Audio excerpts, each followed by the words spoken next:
Where those in-bump shots make the point that today would not be the biggest kickoff Sunday ever without dedicated fans returning to stadiums around the league. That provides a much-needed and appreciated jolt of energy for the game. These guys know that all too well. Time now for the pregame HQ, delivered by Domino's, and perhaps no one is more grateful for the fans than the GOAT Tom Brady, who on Thursday, folks, he looked impressive, to say the least. Shook off 2 first-half picks en route to an epic win over the Cowboys. Thoughts on his performance? Well, no matter, every week he just continues to astound us, I think, with his play, and especially his throwing. Boomer, we're ex-quarterbacks. His throwing, he moved around the pocket, looked all over the field, and found Antonio Brown with great pass protection deep down the field for that touchdown. And that throw right there, the back shoulder laser, which he did in New England many times, can still do it now. That throw, I thought, won the football game. We talk about, the person, the physical part, but in the year 2000, I was up there and all the Peters kept telling me, Charlie Weiss and Bill Belichick, hey, this Tom Brady's, I'm telling you, he's got it. He's got it. I go, year 2000. 2000. I can just go, I'm going, yeah, sure. But we found out. You know what? His throwing motion's like a golf swing. So I'm a golf fan, and I love Colin Morikawa. Yeah. And I know how many hours he spends on the perfect golf swing. Well, that's Tom Brady in the offseason with his throwing motion. And you see that because that nose of that ball is always down. It's accurate. And I think I thought Thursday night they got hit once that hit the ground. And the great thing about Thursday night, both quarterbacks played well. 109 passes called, only 108 pass attempts with 1 sack. That's a credit to both of those guys. And as impressive as Tom Brady was, Dak Prescott, to me, for a guy who got hit in week 5, broken ankle, has almost been 11 months since he's played. He stood in that pocket fearlessly. Yes, he has offensive line back, which is a big part of the demise of the Cowboys a year ago. But he got better as the game went on. Yeah. You can tell he got more comfortable. He started scrambling. I thought what his did was so impressive. Again, the other fact that he stood in there courageously despite a big, great pass rushing team. You can see him knocking off the rust a little bit. Totally. But now that makes 4 of his last 5 games, he's thrown for 400-plus yards. Dak Prescott can grip it and rip it. I'll say this, they're going to have 3,000-yard receivers. Cooper, Lamb, and Gallup. And if that run game, which is hit or miss sometimes, they're going to have to lean on that pass. Here's a quick question for you guys. Do you think we see a 60-touchdown passer and a 6,000-yard passer? 17, with that extra 17 games, yes. Yeah. You think so? Sometime. Prescott was simply phenomenal, and I agree totally with you, Bill. There's no question about it. Dak Prescott and the Cowboys look indeed. They are sensational, I think. So what? You know what? Talk about teams that missed the playoffs last year.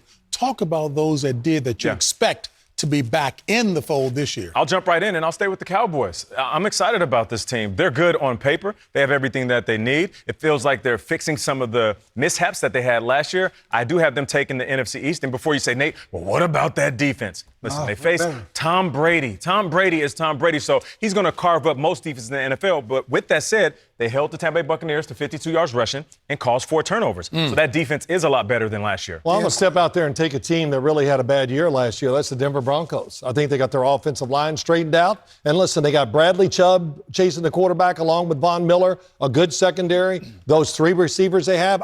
And the biggest thing of all, not only those guys, all the talent, but the schedule is easy. I'm going to take a team that dismissed it for last year for the first time. How about New England Patriots? Sure. Last year, they had a league-high opt-outs with some of their veterans. Mac Jones, we talked about, you guys did an eye vision on him. And you think about the acquisition of Jonnu Smith, Hunter Henry, Nelson Aguilar, and this offensive line is solid, and defensively they're going to be for real. I think they're still the second best in the AFC East. They make the playoffs. All right, so, as this really pains me to say this. What do you got? Because of my history with this particular team, it would be the Bengals. 49ers. The Bengals. No, the 49ers. I think the 49ers are going to make it. Now, listen, I said earlier that I do believe that the NFC West is the toughest division in all of football. Division. Great defenses, quarterbacks all over the place. And the biggest problem for San Francisco over the last year since they went to the Super Bowl was all the injuries to their defensive line and, of course, Jimmy Garoppolo. Now they have Trey Lance.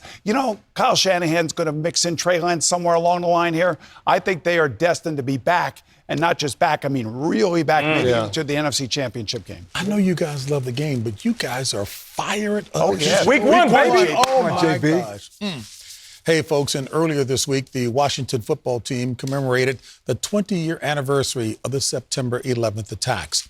Head coach Ron Rivera and team president Jason Wright paid their respects to the 184 people who lost their lives in the attack on the Pentagon by participating in a wreath-laying ceremony at the National 9/11 Pentagon Memorial. Following the ceremony, the duo met with Lieutenant General Mark Sassville of the U.S. Air Force, who will be named honorary captain for today's game. And today, no doubt, we'll be seeing many tributes around the league honoring the victims of the September 11th attacks. NFL Today is sponsored by FanDuel. Make every moment more. Geico. You could save even more by bundling home and car insurance. And by Ram Trucks. Motor Trend's Truck of the Year for the 3rd year in a row. All right, so this feels like it ought to be a Nate Burleson read. If you want to see football covered like never before, you've got to check out NFL Slime Time on Nickelodeon. That's right. Our buddy, as I mentioned before, the uber talented Nate Burleson will be tackling the week's best slime lights and upcoming matchups. Make sure to catch NFL Slime Time every Wednesday night, 7 Eastern, right, on Nickelodeon. We're going to have some fun with the younger generation. It's going to be a good show. I love it. What about us guys? Some players hoping to emulate the late, great Kobe Bryant by swapping jersey numbers mid-career. Fellas, who will make that Mamba-like leap into their new digits? Well, there you see number 2, former University of Maryland Terrapin, 4-year starter now for the Carolina Panthers. DJ Moore going from 12 to number 2, and the reason for that, when he was 5 years old in Little League, he wore number 2. How about that? All right. Well, listen, we got Emmanuel Sanders. Emmanuel Sanders is going from 17 to number 1 with the Bills. Now, he's not the number 1 wide receiver on this team, but he is a great compliment to Stephon Diggs. I guarantee he's going to have an impact this season. What do you got, Coach? How about the Arizona Cardinals' Isaiah Simmons? He's a linebacker, right? He was 48. Now he's number 9. Aaron Rodgers, Tom Brady talked about you better study the roster because the numbers no longer represent the position. Yeah, Boomer, you should have wore 1, make you look trimmer. Well, let's go to Julio Jones. Atlanta, he was number 11. Now he's number 2. When you're built like that and that fast, you look good no matter what number you have on. Sorry, Boomer. Chiefs have 4th down and less than a yard. If the Chiefs get a first down, the game's over. Chiefs are going to go for it. 4th down. Henny rolling out, throws it. Hill! And the Chiefs are heading to the AFC Championship game. We erased last year. We know exactly what we're stepping into, so we just need to do our job.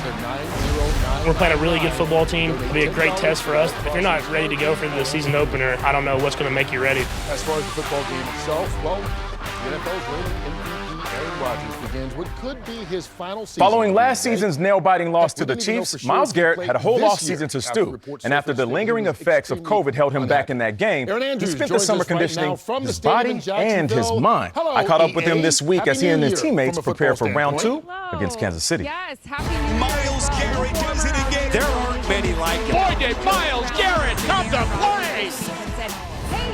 Myles, what's up, man? How are you doing? I'm doing great, dog. Good to see you. It's good to see you, too.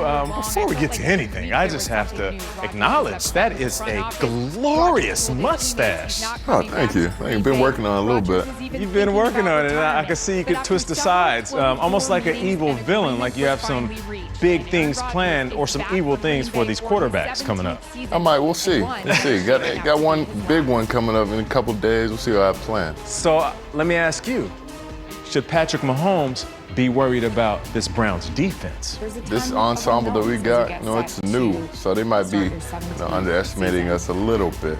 All of us together, we know how to get after it. We just got to show we can get after it together.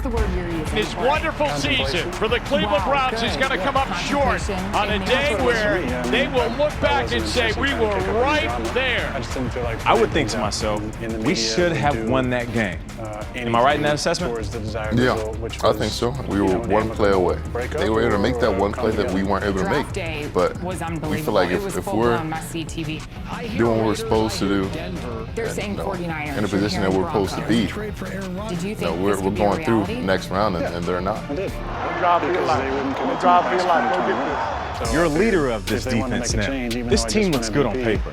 some would say even championship quality. But as a leader, how do you take great on paper to great on the field? Execution and leadership. Being that voice and being that example all the time, not just some of the time. That's what great teams do. They keep on executing. They're not worried about the team on the other side. They're worried about themselves. As long as we focus on ourselves, we can ball with the best of them. I know that you love books, being able to 100% commit and you are into literature and entails. poetry. And there were many times during the what offseason where I didn't was feel like I the was most ready to recent fully book or your favorite book that you have read until recently? I was, it was a possibility. Well, that's something you would, you personally would read. Hey, you don't know. Come on now. It's a paleontological book. I don't think so. Okay, all right, you got me on that one.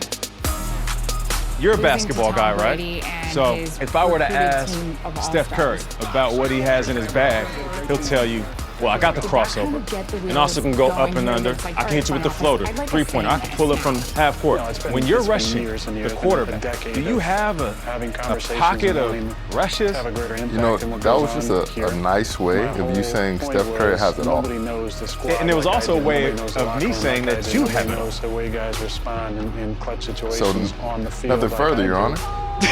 Have a good one, man. Do your thing this year. Opportunity to speak to some of those decisions. Boomer heard Bruce Smith, he started sweating. Yes. But you know, you talk about the Kansas City. Andy Reid ran a tough camp trying to get over the Super Bowl loss, the hangover you can have when you do that, to give his team some confidence. So he played Patrick Mahomes and the starters in all 3 preseason games. And why did he do it? He wanted them to get sharp, get ready for the season. Everybody thinks now they're vulnerable, but they're not. But look what Mahomes has done in September. 10-0 record. That says a lot about Eric Bieniemy and Andy Reid having a plan ready for their players. For Kevin Stefanski, this offseason was all about keep making the new standard be in the playoffs. First time in 18 years they went there last year. He talked to them this week, and the first thing he did was show them last year's game where they were losing 19-3, and he showed them that only the first half. His identity is going to be one of which we're going to be a tough team, we're going to be a smart team, we're going to finish, and we're going to show you some wrinkles that you've not seen before. No question about it that the Browns and Chiefs among the favorites to be representatives in Super Bowl 56. Hey, look here. Time for Super Bowl predictions. Right. Bill hates this. Week 1. Nate, you were Nostradamus last year. Who do you like? I'm going with Chiefs, Packers. Aaron Rodgers' last run. It's going to be a good one. Bills, 49ers for me. The 49ers have the best offensive and defensive lines in the NFL combined. The Bills, because I think the trajectory is that way. Tampa Bay returned everybody, so it's Buffalo, Tampa Bay. I got the Packers and the Bills. Aaron Rodgers and Josh Allen doesn't get much better than that. You guys are high on the Bills here. Yes. But this is where Are you feeling the pressure of being Nostradamus? That's right, and I'm going to get it right again this year. I'm going to win the picks. How'd you do in the picks last year? Did not. We got to go commercial break. We will see you in just a few moments, folks. A special 9/11 tribute and the singing of our national anthem. But first, with kickoff just a few minutes away, and you'll get to hear Nate say this next week. But right now, we're going to keep it nice and even and say we'll get you out to your game next.